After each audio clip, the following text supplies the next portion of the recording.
Napoleon Hill exposed this brutal truth about struggle and success. What if your pain isn't punishment, but preparation? What if the reason life broke you is because God plans to use you in ways you're not ready for yet? Napoleon Hill knew this truth, and it might be the reason you're struggling right now. Part 1. The divine pattern of breaking before building. There is a sacred pattern in life that repeats itself over and over again, one that most people fail to recognize until they are on the other side of suffering. Napoleon Hill didn't just teach people how to get rich. He taught them how to become vessels for greatness. And central to that transformation is the idea that God breaks the man he wants to use. Why? Because an unbroken man is still full of ego, still full of illusions, still driven by external validation, shallow ambition, and fear-based thinking. Before a man can become a tool for greatness, he must be emptied of everything that weakens his soul, his self-doubt, his impatience, his tendency to quit when things get hard. According to Hill, success isn't born from comfort. It is born from the burning crucible of adversity, from moments when your plans collapse, when your pride is shattered, and when the people you relied on walk away. These aren't accidents. These are initiation rites. And only those who pass through the fire with faith and purpose will emerge with the character required for success. Hill once said, "Every adversity, every failure, every heartache carries with it the seed of an equal or greater benefit." That is not just a comforting thought. It is a universal law. And the benefit isn't always money, status, or achievement. The deeper benefit is the man you become in the process. When God wants to use a man, He allows life to strip him of his illusions. He lets the plans fail. He lets the relationships end. He lets the doors close. Not because He wants to destroy the man, but because He wants to prepare him. The breaking is the beginning of the building. This principle shows up repeatedly in the lives of great men throughout history. Hill himself was no stranger to failure. Before he wrote Think and Grow Rich, he experienced financial ruin, betrayal, even suicidal thoughts. But he later realized that those dark moments were not curses. They were tests, and they forced him to go deeper within himself to find a source of strength no one could give or take away. An untested man may look impressive, but he's hollow. It's the broken man who has real depth because he has wrestled with himself. He has faced his shadow. He has learned that resilience doesn't come from being untouched by pain, but from being shaped by it. And that's why God breaks him so that nothing within him is left unrefined. This refining process is never pleasant. It often feels unfair. But that's the paradox of spiritual and personal growth. What feels like punishment is often preparation. What feels like a closed door is the opening to something far more important than we had planned. And this shift in perspective from victim to student is what turns ordinary pain into transformational growth. Napoleon Hill emphasized that the true reward is not what you achieve, but who you become. The brokenness strips away everything temporary, leaving only the eternal, your character, your faith, your purpose, your discipline. When those things are forged in the fire, you become unshakable. There's a reason why Hill stressed definiteness of purpose as the cornerstone of all success. A man with no purpose will collapse under the weight of adversity, but a man with purpose will see pain as part of the price. He won't be surprised when the trials come. In fact, he'll expect them because he knows that purpose without testing is just theory. So, how do you know if God wants to use you? You'll know when things fall apart, when you feel like giving up, when you feel forgotten, misunderstood, or stuck. These are not signs of abandonment. They are signs of preparation. Hill believed that your greatest purpose lies hidden behind your greatest pain, and only when you are stripped of everything false can the truth emerge. The first step in being used for something greater is not action, it is surrender. And the breaking is the invitation to let go of the old self. Hill's teachings, though practical on the surface, are rooted in spiritual truth. He didn't just talk about money. He talked about aligning your mind with a greater order, a greater intelligence, one that tests before it trusts, one that breaks before it builds. Every failure, every setback, Every loss, these are the chisels of God. They chip away at the parts of you that are not ready for the responsibility you're asking for. Because the success you want has a weight, and God will not give you that weight until you're strong enough to carry it. The question is not, why is this happening to me? The better question is, what is this trying to make of me? That's the mindset Hill embodied, and it's the mindset of every man who has ever turned his pain into power. Let this truth sink in. The world does not need another comfortable man. The world needs a refined man, a man who has been broken, but not destroyed, a man who has been tested, but not bitter, a man who has lost, but still dares to lead. That is the man God will use, and that is the man Napoleon Hill trained you to become. Part 2, the pain that prepares you. Pain is not the enemy. According to Napoleon Hill, pain is the catalyst. It is the precise tool the universe uses to strip away illusions, test commitment, and forge character. The kind of man God wants to use cannot be soft, entitled, or comfort-addicted. He must be refined by pain, not crushed by it, but transformed through it. Hill knew this truth firsthand. He didn't write Think and Grow Rich from a place of luxury. He wrote it from the ashes of deep personal failure. He experienced devastating losses, financial, emotional, and psychological. But it was through those crucibles that he discovered a powerful idea. Pain is not meant to stop you. It's meant to shape you. Let's be clear, Hill never romanticized suffering. He didn't say, go look for pain, but he did insist that when pain comes, don't run, learn, because every moment of resistance is a lesson. And if you avoid the lesson, you delay the blessing. When God allows a man to be broken, the intention is never destruction, it is construction, but not the outer kind. This is the inner architecture of success: patience, humility, emotional endurance, and faith under pressure. These traits cannot be inherited. They must be earned, and they are earned through pain. You don't learn perseverance when things are easy. You don't develop strength when everything is going your way. It's the betrayal that teaches boundaries. It's the failure that teaches resilience. It's the delay that teaches discipline. Pain is the curriculum of greatness. And God doesn't hand out diplomas, He gives tests. Hill believed that temporary defeat was not just inevitable, but necessary. He warned against the illusion that success is linear. It never is. Every true story of success involves seasons of darkness, confusion, and struggle. And it's during those seasons that God is doing the deepest work, not in your circumstances, but in your soul. This is what separates the man who only wants success from the man who's ready to carry the responsibility that comes with it. Let's consider this: if success came easy, would you truly appreciate it? Would you know how to handle it? Or would it inflate your ego and blind you to the truth? Hill understood that without trials, success is dangerous, it feeds the false self. But with trials, success becomes sacred, it reveals the true self. The most dangerous man in the world is the one who thinks he's strong because he's never been tested. The most powerful man in the world is the one who's been to hell and back and still chooses to love, to serve, to lead, because he knows what it costs. He has earned the authority through adversity. Here's the paradox: pain often looks like a curse, but in hindsight, it was the gift. Why? Because without it, you would have stayed average. Without the breakup, you wouldn't have grown. Without the rejection, you wouldn't have realigned. Without the bankruptcy, you wouldn't have discovered the part of yourself that refuses to die.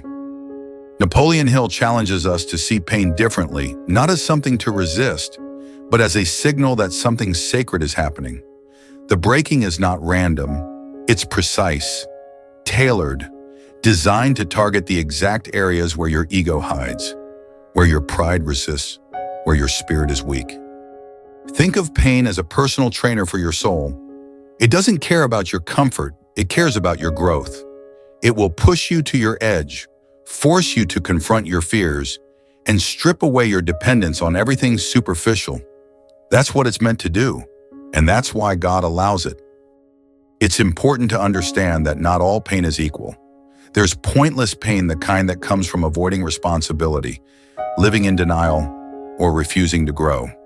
But then there's purposeful pain, the kind that leads to wisdom, clarity, and strength. Hill teaches us to embrace the second kind, to study it, to use it. So the next time you find yourself in pain, don't just ask, "How do I escape this?" Ask instead, "What is this preparing me for?" That question alone changes everything. It turns chaos into curriculum. It turns tragedy into training. It turns suffering into sculpting, because God doesn't waste pain. And Napoleon Hill's life proves it. The most powerful moments came after the most painful ones. You are not being punished. You are being prepared. Prepared for leadership. Prepared for impact. Prepared for a mission that's bigger than your comfort zone. Hill once said, "One of the most common causes of failure is the habit of quitting when one is overtaken by temporary defeat. Pain makes most people quit, but the ones who don't, the ones who stay, who endure, who keep growing in the dark, they are the ones God uses." If life is breaking you, remember this. The pain is not personal, it's purposeful. You are being shaped for something only you can do. You are being carved into the kind of person success can trust. And when that carving is done, the world will see the masterpiece. But only you and God will know the price it took to get there.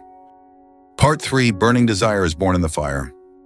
Napoleon Hill was relentless in his message. Nothing great is ever achieved without a burning desire. But what he didn't always say directly, yet what his life and lessons clearly implied, was this: that burning desire is almost always born out of suffering. You don't wake up with it. You earn it through pain. Most people walk through life with mild wants, scattered goals, and vague intentions. They kind of want to be successful. They wish they had more money. They hope to find purpose. But hope without hunger is powerless, and desire without fire is just fantasy. So where does true hunger come from? From being broken, from being emptied, from being crushed by the weight of disappointment until something inside you snaps, not in weakness, but in awakening. That snap is when the fire begins. Hill wrote that desire is the starting point of all achievement, not a hope, not a wish, but a keen, pulsating desire which transcends everything. But no one develops that kind of passion when everything is going well. You develop it when you've hit rock bottom, when you're tired of mediocrity, when your soul is screaming for a new direction. God breaks the man he wants to use, because only then can that man finally become clear about what he truly wants. Pain has a strange way of burning off the non-essentials. It forces you to confront the question, what do I want so badly that I would suffer for it, sacrifice for it, and never give up on it? Until that question is answered, a man is just drifting. But once he knows, once he locks onto his purpose with obsession, he becomes unstoppable. And that obsession, that burning desire, is not toxic, it's holy. It's the fuel God uses to drive the man toward the mission he was created for. Burning desire is different from ambition. Ambition is often rooted in ego wanting to prove something, wanting to win for its own sake. But burning desire comes from the soul. It's not about status, it's about calling. And the man with burning desire doesn't need external motivation, because he is being moved by something internal, eternal, and divine. Pain doesn't just produce endurance, it produces clarity.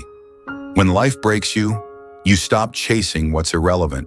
You stop playing small. You stop negotiating with your destiny. You become laser-focused on the one thing that makes your spirit come alive. That's when burning desire ignites, and once it's lit, it never dies. Hill often emphasized the role of definiteness of purpose, but burning desire is the engine that moves it. Without desire, purpose is just theory. It's nice words on paper. But with desire, it becomes a force of nature, the kind that keeps you working when others quit, learning when others complain, and pressing forward even when no one believes in you. Burning desire is forged in the same place pain is born. They live in the same fire. But while pain breaks most people down, Burning desire builds a few people up. What's the difference? Perspective? One man experiences failure and says, "See? I'm not meant to succeed." Another experiences the same failure and says, "Good. Now I know what doesn't work. I'm getting closer."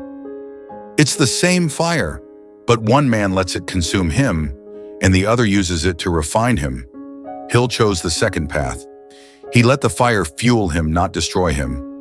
That's the secret of men who rise. They turn agony into energy. And let's be honest, there's no shortcut to this. You can't read about it in a book and suddenly feel it. You have to live through the loss. You have to experience the pain of wasted time, missed chances, betrayal, failure, and inner emptiness. Only then can your desire evolve into something unshakable. That's why God allows the breaking. It's not to destroy you. It's to reveal to you what you truly want, what you were made for. And once that desire is born, the rest of your life becomes a mission to fulfill it. But here's the catch, that desire is also a responsibility. Once it's in you, you can't ignore it. You can't go back to normal. You're no longer comfortable being average. You've seen too much, felt too much, lost too much to settle. That's when your life changes forever. That's when your vision sharpens. That's when your energy multiplies. You're no longer chasing dreams for ego, you're answering a divine assignment. That's what separates the man God uses from the man who's just playing the game. So if you're in a season of pain, don't just ask for it to end. Ask for it to ignite you. Let it clarify your vision. Let it strip away every distraction. Let it give birth to the kind of burning desire that never stops burning, no matter what life throws at you. Because once that fire is lit inside you, nothing can stop you, not even the breaking that lit it in the first place. Part 4. Definiteness of purpose through trials. Napoleon Hill declared with certainty, "There is one quality which one must possess to win, and that is definiteness of purpose, the knowledge of what one wants, and a burning desire to possess it." But here's the deeper truth he understood. Most people only discover that purpose after life has broken them. Why? Because as long as life is easy, we rarely question the direction we're heading. Comfort breeds complacency, distraction dulls clarity. But when the storms hit, when betrayal, failure, poverty, or personal loss rip through your world, something else emerges. The fog clears, the noise falls silent. You are left staring at the one question that matters. What am I here for? When God breaks a man, it's never random. He removes every support system, every illusion of control, every false path. What remains is raw.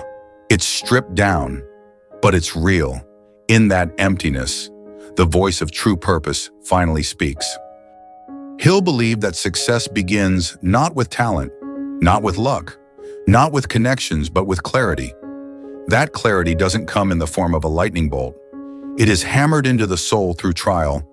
The same hammer that breaks your comfort is the one that shapes your mission. Purpose discovered in pain is far more powerful than purpose assigned by fantasy. Why? Because it's forged from your scars. It's been tested in your darkest nights. It survived your lowest points, so it cannot be shaken when the next wave hits. That's what makes it definite. Hill's entire philosophy is built on the idea that drifting is death. He coined the term drifter to describe the kind of man who lacks purpose, floats aimlessly, and lets life happen to him. But trials cure drifting.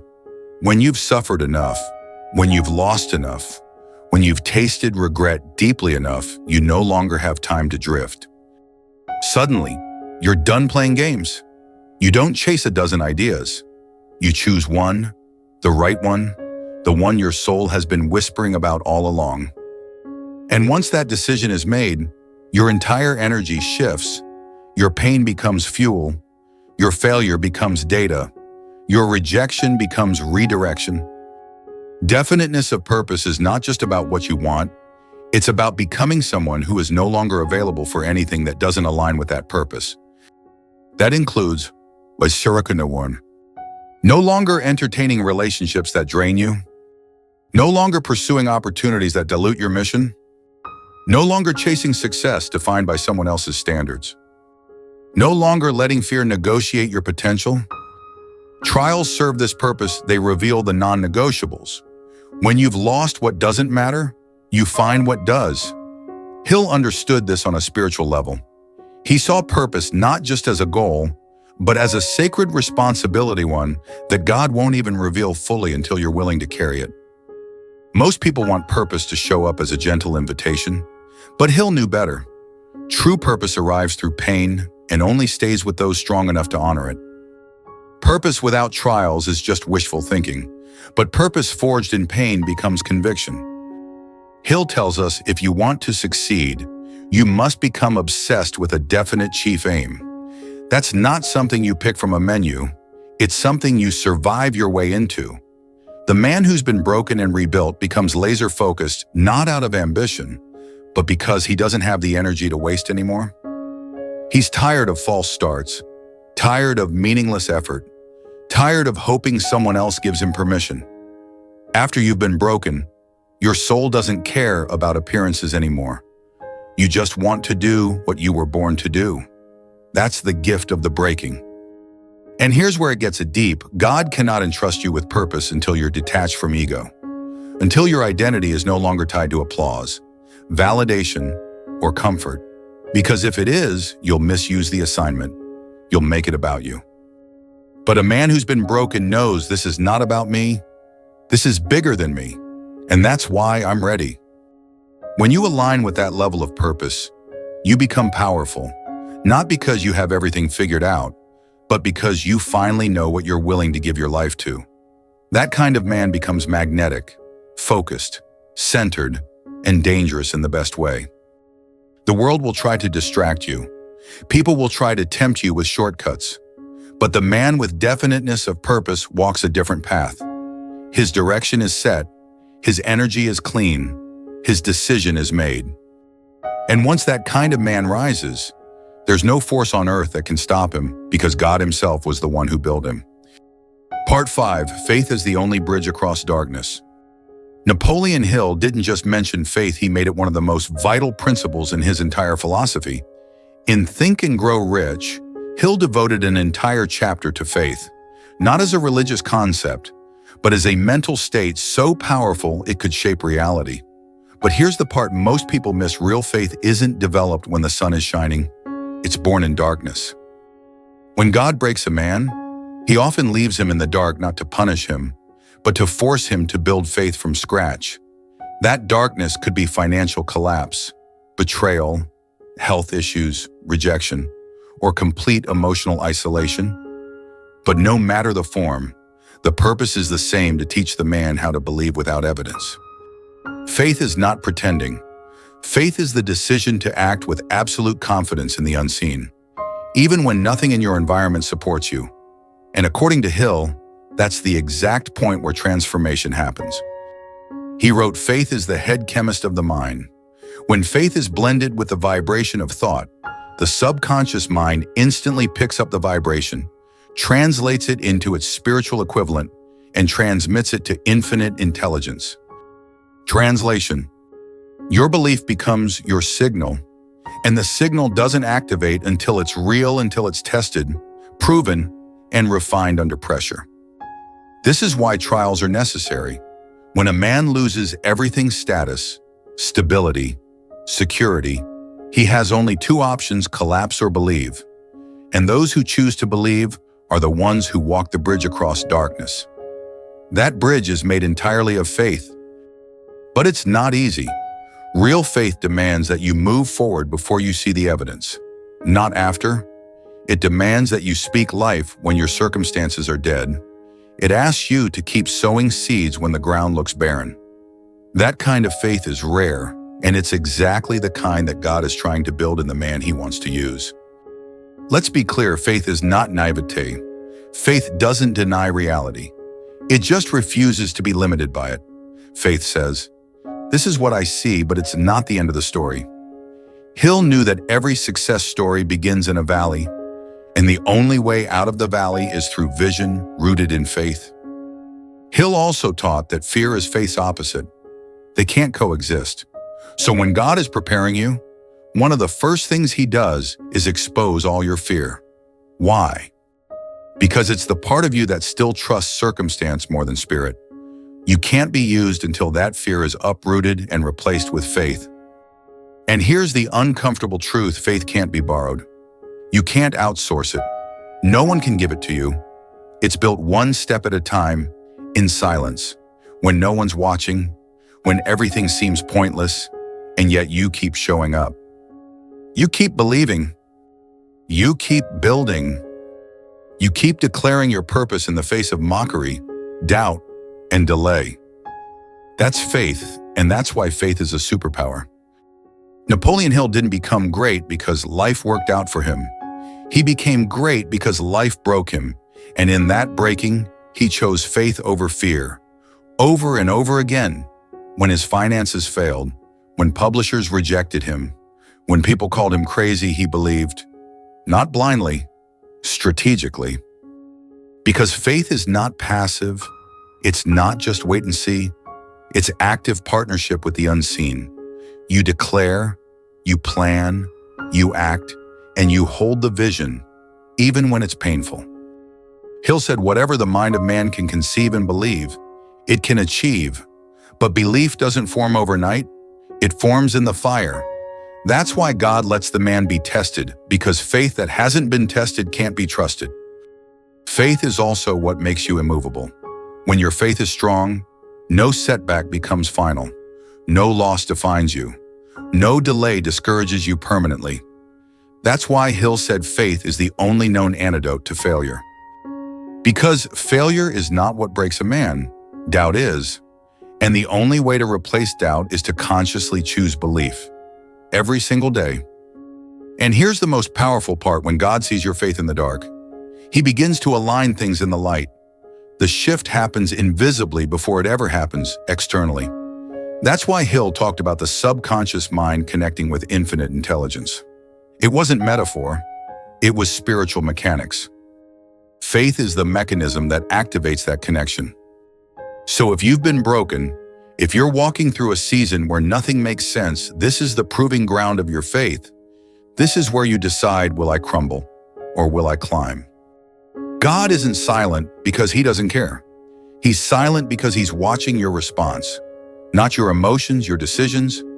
Will you keep building? Will you keep preparing? Will you keep speaking life when death surrounds you? Because if you do, your reward will not just be success, it will be unshakable identity. You will no longer be a man who reacts to life. You'll be a man who directs it, not because of your control, but because of your conviction. And that's the kind of man God can use. Part 6, the power hidden in temporary defeat. Napoleon Hill never used the word failure the way the average person does. To him, failure was not final. It was not absolute. It was not even real unless you decided to stop. Instead, Hill used a different term, temporary defeat. And that change in language reveals something profound about how the man God wants to use must learn to think. Temporary defeat is not rejection, it's redirection. It is not a punishment, it's a pivot. And most importantly, it is not the opposite of success, but a necessary ingredient of it. Hill wrote, before success comes in any man's life, he is sure to meet with much temporary defeat and perhaps some failure. When defeat overtakes a man, the easiest and most logical thing to do is to quit.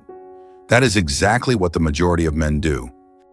But here's the hard truth: God will not use a man who quits when things get hard. He will test the man, not once, not twice, but over and over, until quitting is no longer in the man's vocabulary. Why? Because the mission God gives is heavy. The responsibility is great. The influence is powerful. And if a man is going to crumble the moment resistance hits, he cannot be trusted with the weight of real impact. Temporary defeat is designed for one purpose: to strip away the weak version of you, the version that's addicted to comfort, the version that needs applause to feel worthy, the version that thinks talent is enough. That version must die, and defeat is the executioner. Most men stop here, They interpret temporary defeat as permanent rejection. They say, I guess it wasn't meant to be. But the man who is being shaped by God understands something deeper. This isn't the end. This is feedback. Temporary defeat is intelligence in disguise. It teaches what no mentor can. It closes paths that were never meant for you. It reveals the blind spots in your character, your mindset, your preparation, and most importantly, it reveals the level of your desire. Hill wrote that desire backed by faith knows no such word as impossible. But how do you know if your desire is real? Simple, watch what happens when you're knocked down. Do you rise again, stronger? Or do you start negotiating with mediocrity? Temporary defeat is not an enemy. It's a gatekeeper. It stands between every man and the version of himself that's worthy of the life he says he wants. And no one gets to the other side without proving that they want it badly enough. Hill's own life is a perfect case study. He spent 25 years researching, writing, and refining the ideas that would become Think and Grow Rich. And during that time, he was often broke. He was doubted, dismissed, and forgotten. But he never let defeat define him. He kept moving, kept refining, kept believing, and in the end, his words changed the lives of millions. But they only had that power because he didn't stop at the first, second, or 100th defeat. The world is filled with men who had potential but not persistence, men who had dreams but lacked discipline, men who got close but not close enough because they let temporary defeat shut the door. And that's why God allows defeat, because it filters out the pretenders. It separates the curious from the committed. It makes sure that when the victory comes, it belongs to someone who became the person worthy of it. Here's the secret Hill knew every time you get up after defeat. You are not starting over, you are starting stronger. The knowledge is deeper, the mindset is sharper, the soul is tougher, and that invisible growth is what makes the next attempt more powerful than the last. But most people never reach that next attempt. They collapse under the weight of disappointment. They take defeat personally. They say, maybe I'm just not cut out for this. But the man God wants to use, he says, if this door closed, I'll build a new one. If I'm not strong enough yet, I'll train harder. If it didn't work today, I'll try again tomorrow with more insight, more faith, more fire. That's the mindset of a man who cannot be stopped. That's the man Hill was speaking to. That's the man God breaks and builds. And let's not sugarcoat it, defeat hurts. It wounds your pride. It challenges your confidence. It isolates you. But those are not side effects. They are essential steps in the refining process. Because pride must be broken. Confidence must be rebuilt on truth. And isolation is often where the deepest clarity comes. So if you're in a place of temporary defeat right now, understand this, you're in the exact place where champions are made. Don't run from it. Study it. Embrace it. Let it train you. Because once you learn how to walk through defeat without losing your purpose, you become untouchable, unshakable, the kind of man who can lead others, build empires, and fulfill divine assignments. And that's exactly the kind of man Napoleon Hill believed in, and exactly the kind of man God intends to use. Part 7, Adversity as a Filter of Character. Adversity is not random. It is not just a side effect of life. It is a filter, a spiritual, psychological, and emotional process designed to reveal who you really are beneath the surface. Napoleon Hill understood that adversity doesn't build character unless you cooperate with it. Instead, adversity exposes character. It reveals what already lives inside you. That's why God uses it. When a man says, I want to be great, that statement triggers something in the spiritual realm. It sets in motion a series of events not to punish him, but to purify him, to test if the greatness he wants is rooted in ego or in purpose, to filter out the traits that can't go with him to the next level. Hill believed that only a refined character can hold real success without being destroyed by it. That's why so many people fall apart the moment they achieve a little bit of power or recognition, because their character hasn't been filtered by adversity. Their ambition outpaced their emotional maturity. Their achievements surpassed their self-awareness. But the man who has been broken by life and kept moving forward, that man has passed through the filter. He's learned humility through humiliation, patience through delay, wisdom through failure, compassion through betrayal. And that learning process cannot be skipped. You cannot read your way into it. You cannot positive think your way around it. You must walk through the fire. Adversity is the only gate through which true authority is earned. Napoleon Hill often emphasized that temporary defeat wasn't just an obstacle, it was a proving ground. If you can remain calm in chaos, faithful in silence, and disciplined in disappointment, then you've proven that your character has weight. And God uses people with weight, not just charm. Let's go deeper. When you say you want to lead, to build, to influence, God takes you seriously. But first, He has to ask, can you be trusted? Not with people's attention, but with people's transformation. Not with wealth, but with wisdom. Not with a platform, but with integrity. And the only way to answer that question is to send you through adversity, not to break you down, but to filter out the parts of you that can't go with you. Hill knew that the man who cannot control his own emotions cannot build anything that lasts. The man who is still ruled by insecurity cannot handle power. The man who needs validation will misuse influence. And the man who cannot stand alone will collapse the moment others walk away. So adversity comes not to shame you, but to shape you, not to stop you, but to refine you. If you feel like you're being tested, understand this: you are. But it's not a test you take to earn something. It's a test you pass by becoming someone. Adversity is a gate, and only those who endure it with honor get to walk through it. Hill's writings are filled with examples of men who reached success only after being torn apart by circumstances. He studied the lives of Edison, Ford, Carnegie, Rockefeller, all men who were filtered by adversity before they became influential. The common thread wasn't luck. It was that they kept going after they were tested. And in that going, their character was solidified. This is why God breaks the man He wants to use, not to destroy him, but to remove everything inside him that would eventually destroy him. Pride, self-sabotage, bitterness, impatience, shortcuts.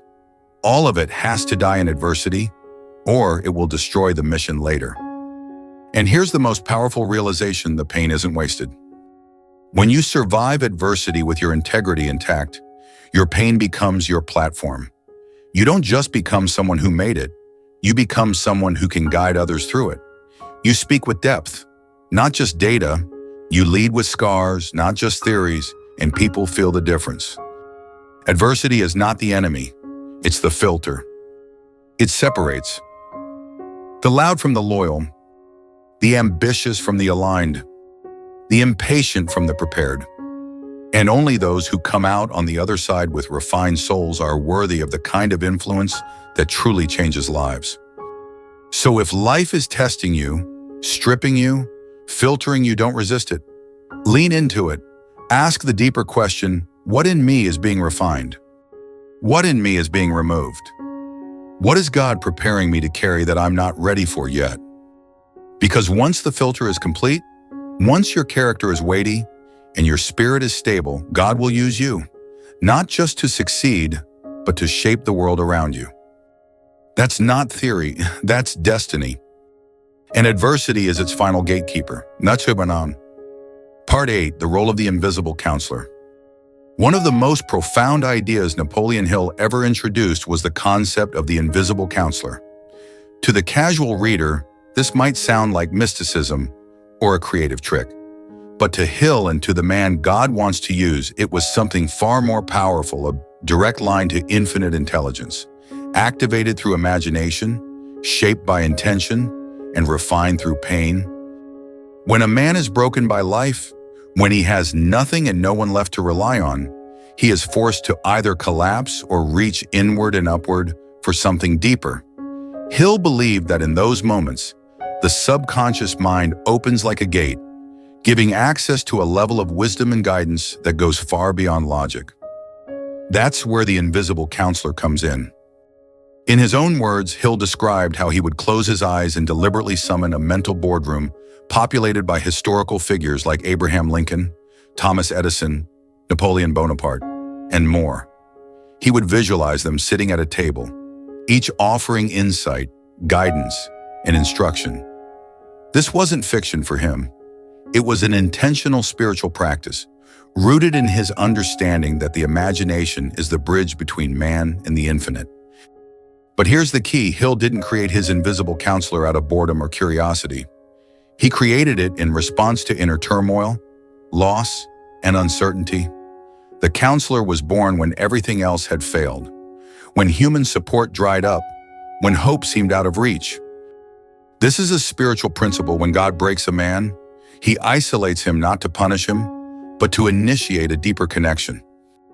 When you no longer trust the world, the people, the circumstances, you are forced to turn inward, to access the divine voice that only speaks in silence. That's when the invisible counselor appears, not as a fantasy, but as a tool of divine alignment. Hill wasn't promoting superstition. He was inviting men into a deeper relationship with the unseen, a place where ideas are downloaded, where courage is activated, where strategy is refined beyond the limits of intellect. This is the path of the man God wants to use. Why? Because normal intelligence isn't enough for divine assignments. The battles ahead are spiritual. The challenges are bigger than tactics. The doors God intends to open for you will require wisdom that can't be found in books, only in the quiet space where your soul meets the source. Hill taught that the subconscious mind is the gateway to infinite intelligence, and when charged with faith, purpose, and imagination, it becomes a receptor, a spiritual antenna. But here's what most people miss: you can't access that antenna while distracted by comfort or ego. You access it when life breaks you, when you're on your knees, when your mind is exhausted, and your heart is finally open. Only then does the counselor speak. And it speaks in the language of images, impulses, convictions, gut feelings. It doesn't shout, it whispers. It doesn't argue, it confirms. And the more you listen, the clearer it becomes. Hill knew that most people ignore this guidance because they don't understand it. They dismiss it as just an idea or random inspiration. But the man who's been broken knows better. He knows when something is coming from the surface and when it's coming from the deep. This practice isn't about channeling ghosts or hallucinating heroes. It's about activating the full capacity of your spiritual intelligence, the part of you that God designed to hear beyond hearing, to see beyond sight, to know beyond knowledge. And here's the deeper reason why this matters. God will not allow the man he wants to use to be guided solely by external voices. He must learn to discern the voice of truth within. He must learn to receive instruction when no one is clapping, no one is validating, no one is affirming. Because in the future, when God gives him influence, he'll need to lead from that same place, quiet authority born from communion, not opinion. Your invisible counselor is not just a mental exercise. It is a spiritual rehearsal for leadership. Every time you access it, you practice the habit of hearing above the noise, a skill essential for anyone who's called to shift the world. This is what Hill meant when he said that the imagination is the most marvelous, miraculous, inconceivably powerful force the world has ever known. But here's the truth: most men never tap into it. Why? Because they avoid the pain that activates it. They numb it, escape it, fight it. But the man who surrenders to the process, who allows himself to be broken and rebuilt, he unlocks access to a guidance system that will take him further than strategy ever could. So if you're in a lonely place, a silent place, a painful place, don't run from it. Use it. Close your eyes. Call the counselor. Not out of desperation, but out of discipline. Because when you learn to listen to the wisdom inside, refined by faith, pain, and purpose, you become a man who doesn't just act. You move in alignment. You speak with clarity. You lead with vision. And that is the man God will use. because that is the man who can finally be trusted with power, with people, and with purpose. Part 9, Transformation through Surrender. There is a moment in every man's life, if he's fortunate, when willpower is no longer enough. The plans stop working. The affirmations feel empty. The fire begins to flicker. And it's there in that sacred breaking point that transformation begins. Not through force, not through strategy, but through surrender. Napoleon Hill, though he often used the language of drive and determination, knew that the greatest breakthroughs don't come from pushing harder, they come from letting go deeper. But what exactly must be surrendered? Not your goals, not your ambition. What must be surrendered is your ego's control over the process. The man God wants to use is the man who finally realizes, I was never in control to begin with. He surrenders his timeline, his attachments, his obsession with outcomes, his addiction to external validation, his pride in doing it all himself. Because at a certain point, those things become spiritual dead weight, and no man can carry divine purpose while still clinging to human illusions. This is not the surrender of weakness. This is the surrender of alignment. It is the moment you stop trying to manipulate life and start cooperating with a higher plan that pain has been pointing you toward all along. Hill hinted at this in his discussions of infinite intelligence, that mysterious force he described as the source of all genius, guidance, and creativity. But access to that intelligence only comes when the noise of the self dies down, when the ego sits down, when the soul stands up. The man God wants to use must be reborn, not physically, but psychologically, emotionally, spiritually, and rebirth only happens through death, the death of who you thought you were supposed to be. This is the greatest paradox. You become your highest self by letting your false self die. And that's why surrender is so hard. The false self will fight. It will scream. It will beg for comfort, control, and certainty. But the man who surrenders learns to say, not my will, but something greater. And in that moment, he steps out of reaction and into revelation.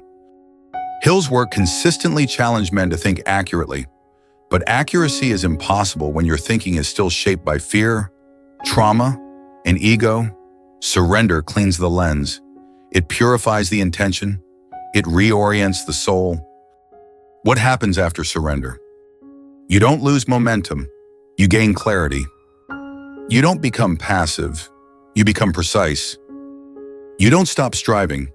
You start flowing with discipline, with direction, with divine partnership. Because now, you're no longer building from scarcity. You're building from source. Let's get practical. What does surrender actually look like in the life of a man?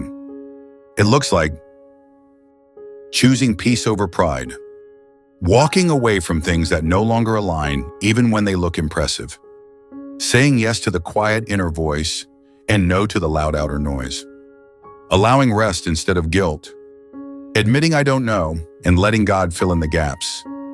Hill once said, every man is what he is because of the dominating thoughts which he permits to occupy his mind. But here's the next level. Your mind becomes a worthy vessel only after your soul surrenders the illusion of control. This is where transformation becomes permanent. Many people change for a season. Few transform for a lifetime. Why? Because they never surrendered. They changed habits, not hearts. They changed actions, not identities. But the man God breaks and the man God uses, he doesn't just shift. He becomes new. That newness can't be rushed. It can't be faked. And it certainly can't be achieved through hustle alone. It emerges in silence, in solitude, in surrender. The deeper truth is this: your success will only rise to the level of your surrender. Because surrender is what allows your spirit, not your fear, to lead. It is in surrender that the invisible counselor speaks clearly. It is in surrender that your burning desire becomes sacred fire. It is in surrender that your temporary defeats become eternal wisdom. And most of all, it is in surrender that you stop trying to use God to bless your plans, and you finally allow God to use you to fulfill a plan far greater than you ever imagined. Part 10. When you are finally ready, yes, you will be used. There comes a point when the breaking stops, when the refining is complete, when the man no longer fights the process, no longer clings to what was, no longer negotiates with purpose. And that's when it happens. That's when God uses him. But here's the truth. Napoleon Hill understood, and few dare to say, God doesn't use you because you're talented. He uses you because you're trustworthy, and trust is earned in the fire. By now, the man has passed through it all. The shattering of ego, the stripping of comfort, the silence of isolation, the burden of waiting, the agony of temporary defeat, the surrender of control, the reshaping of identity, the clarifying of desire, the development of faith, the formation of unshakable purpose. He has been emptied, he has been humbled, and now finally he is ready. Not ready to be celebrated, not ready to be followed, but ready to serve. Napoleon Hill didn't just write about riches, he wrote about responsibility. In his quiet way, he was training men for legacy, not just wealth. He knew that the final stage of transformation is usefulness, not usefulness to society's shallow metrics, but usefulness to a higher order. The man God uses is not loud, he is steady. He is not desperate for attention, he is devoted to alignment. He doesn't just do good work, he becomes the work. His life is the message. At this stage, he no longer needs to convince anyone. His presence speaks louder than his promotion. His depth resonates more than his words. His scars are no longer shame, they are symbols of qualification. You see, Loa, God doesn't waste pain. Every lesson, every loss, every unanswered prayer becomes a tool in this man's hands. He now leads from compassion instead of comparison, from clarity instead of confusion, from truth instead of image. And because of that, he can be trusted with influence. This man now understands what few people ever learn. Success is not something you chase, it's something you become equipped to carry. And the equipping takes time, pressure, silence, stretching, breaking. But now the man is different. He no longer asks, how can I win? He asks, who can I lift? He no longer says, what's in it for me? He says, what's trying to be born through me? He no longer fights to climb ladders. He builds tables. He opens doors. He creates space because he remembers what it was like to be broken and unseen. He remembers what it was like to cry out in the dark with no answer. He remembers being unqualified, unready, unfinished. And that memory keeps him anchored. Humble, sharp, never dangerous but grounded, powerful but surrendered. This is the man the world can't corrupt. Because the world didn't build him, God did. And when God builds a man, there are no shortcuts. Napoleon Hill understood that the mind is powerful, but only after the spirit has been disciplined. That money is useful, but only in the hands of someone with moral clarity. That ambition is fuel, but only when submitted to purpose. So if you've been broken, if you've been stripped, if you've been tested, delayed, rejected, and refined, take heart. Because when the man is ready, when the soul is steady, God will use him, not to impress, but to impact, not to dominate, but to deliver, not to seek glory, but to awaken greatness in others. And when that man steps forward, fully formed, fully surrendered, fully ignited, he doesn't just change his life. He changes everyone he touches. That's who you're becoming. That's what the breaking was for. And now, you are ready. If you're in a season of breaking, don't give up. You're being shaped for something sacred. Napoleon Hill didn't just teach about success, he lived through the fire to earn it. And now, it's your turn. When you're ready, God will use you. So keep going.